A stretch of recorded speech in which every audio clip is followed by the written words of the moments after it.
पारू, आदित्य भाऊंची खरंच कमाल आहे बघ. आज ते होते म्हणून डबे वेळेत जातील, नाहीत पोरं उपाशी राहणार नाहीत. मीटिंग असून सुद्धा डबे पोचवायला गेलेत. खरंच असा पाठिंबा देणारा नवरा असायला हवा ग.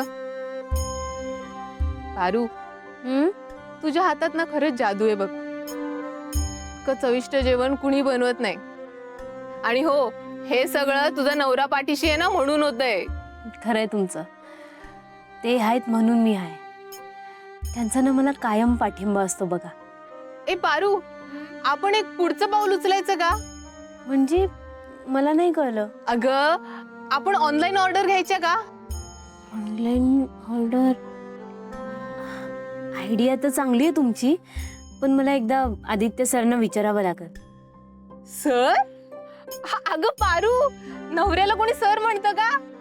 अहो धनी, असं म्हणायचं असतं. सर म्हणायला ते काय तुझी गुरुजी आहेत का? गुरुजींपेक्षा काही कमी आहेत का?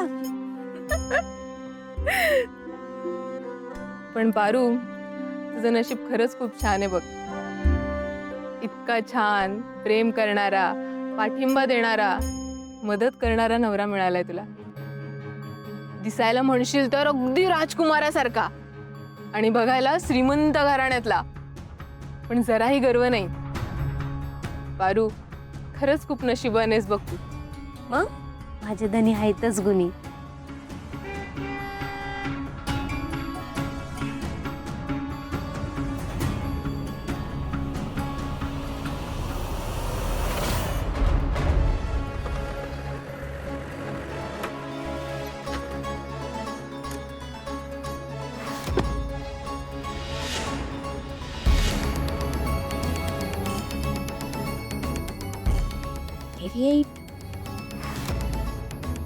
श्रीकांत सर, तुम्ही अचानक इकडं या ना, आतमध्ये या.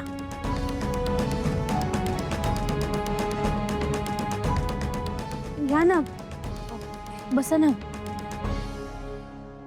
बसायला आले नाहीये मी इथे. आज तू खूप खुश असशील ना? माझ्या मुलाला इथेच ठेवायचंय ना तुला? हेच तुझं कुटुंब, हाच तुझा संसार, बरोबर? देवी आई, तुझ्यामुळे माझ्या मुलाचं आयुष्य उद्ध्वस्त झालंय. एका मोठ्या कंपनीचा सीईओ आज डिलिव्हरी बॉय म्हणून काम करतोय. लोकांनी केलेले अपमान सहन करतोय. कशासाठी? तुझ्यासाठी. तुझ्या प्रेमात आंधळा झालाय माझा मुलगा. आणि आज त्याच्या ड्रीम प्रोजेक्टची एक किती महत्वाची मीटिंग होती, पण ते सोडून तो काय करतोय तर डबे पोचवायला जातोय. माझ्या मुलाची अक्कल तर गहाण पडलीच आहे, पण तुला नाही का ग कळलं की तू एका आईपासून तिचा मुलगा हिरावून घेत नाहीयेस, तर आदित्य पासून त्याचा प्रत्येक आनंद घेतेस हिरावून. देवी आई, आईला शांत हो ना. बोलू दे मला श्रीकांत. तो एका आईपासून तिचा मुलगा तोडलास, बापापासून त्याचा मुलगा तोडलास, त्याचा अख्खा आयुष्य हिरावून घेतलंस. आई बापांपासनं मुलाला तोडून तू आयुष्यात सुखी नाही राहणार आहेस पारू.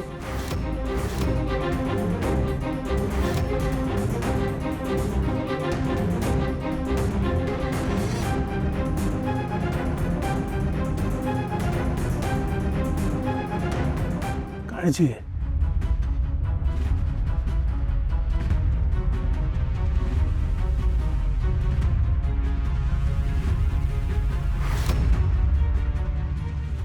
पारू, ते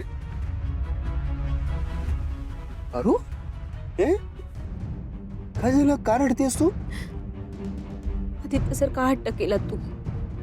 मी बजावलं होतं तुम्हाला की डबे पोचवायला जाऊ नका, मीटिंग महत्वाची, तुम्ही मीटिंगला जा. तुम्ही नाही गेलं तर देवी आई रागवतील तुमच्यावर. मी होते ना, मी पोचवले असते डबे, मी केलं असतं समजा. तुम्हाला काय गरज होती तिकडे जायची? पारू, असं काय करतेस यार?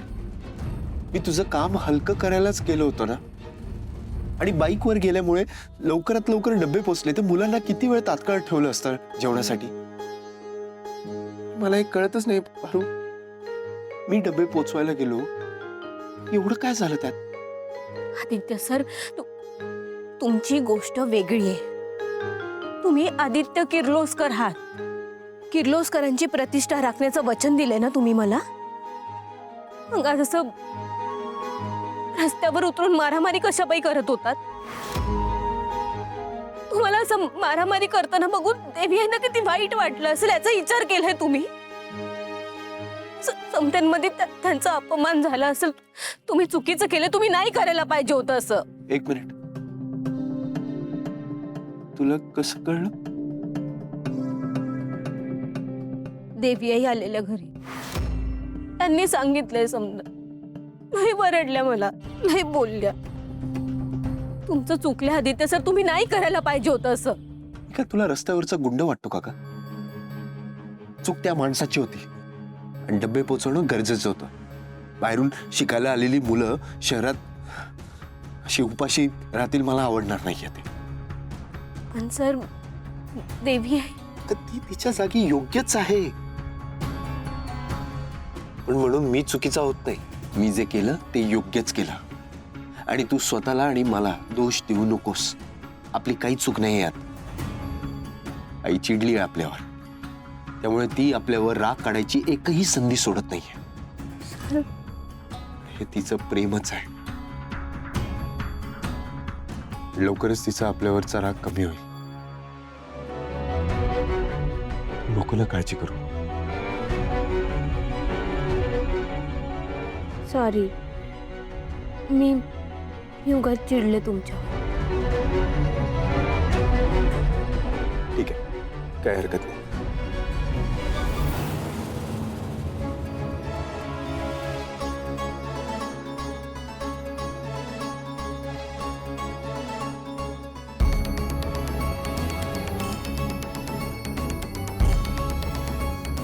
पारूनी आदित्यचं आयुष्य एकदम उद्ध्वस्त करून टाकलंय रे. त्याचं घर, त्याचं कुटुंब, त्याचं सुख सगळं सगळं हिरावून घेतलंय त्या मुलीनी.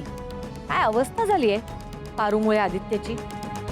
त्याला दारोदारी धक्के खावे लागतायत, डबे पोचवावे लागतायत त्याला आज. हे सगळं तुझ्यामुळे झालंय अहिल्या. माझ्यामुळे? मी काय केलंय? माझी काय चूक आहे यात? हे सगळं पारूमुळे झालंय. काय बोलतेस तू हे? हं?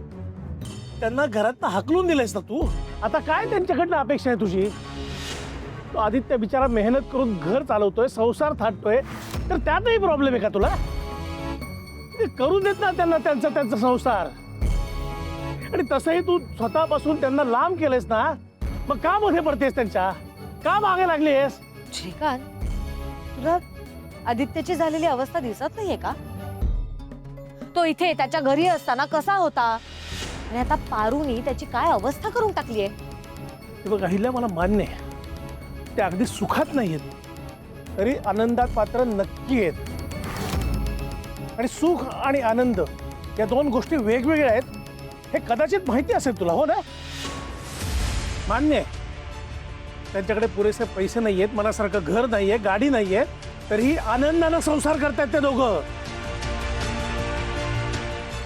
मला नाही पटत आहे. त्या मुलीनी प्लॅन करून माझ्या मुलाला माझ्यापासून दूर केलंय.